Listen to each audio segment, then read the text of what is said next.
Oh my God, my favorite movie.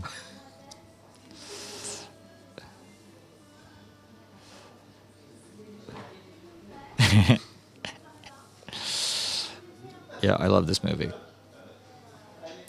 It's amazing because it begins like Kaboom and it ends like Kaboom. It, It's a teen movie and it begins an apocalyptic movie. oh, there's a little bit more. Uh, there's also a very interesting, and Marilyn Raskob is also in this movie Okay. from Mysterious Skin. Okay. Yeah,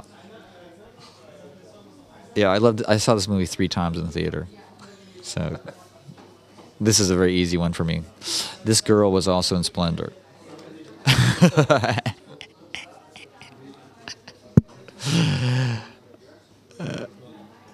Yes, there's definitely an apocalyptic quality to this movie. Definitely a comic book quality to this movie. This movie was I found very amusing, and also I found this movie very interestingly homoerotic in the in a very sort of subverted and subtextual way.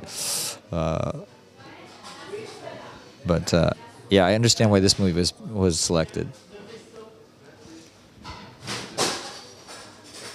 And Kaboom is like a Jude Wells Macar version for It, Cannes Film Festival. it was what?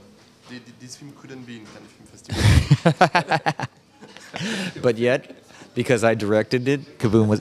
I mean, that was one of the amazing things about the Cannes Film Festival this year, and why it was so exciting to be there. You know, because Kaboom was such a sort of departure and such a.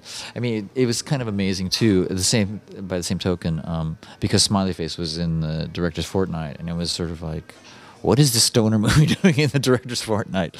And it was really, to me, one of the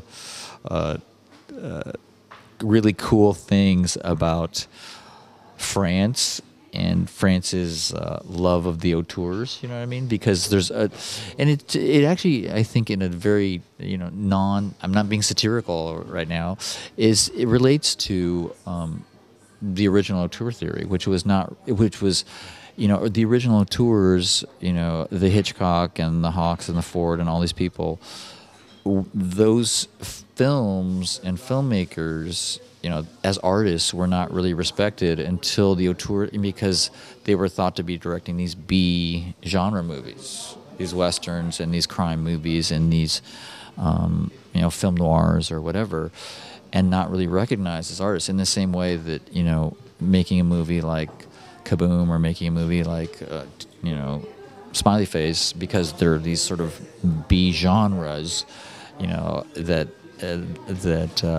they don't have a place in the art film world.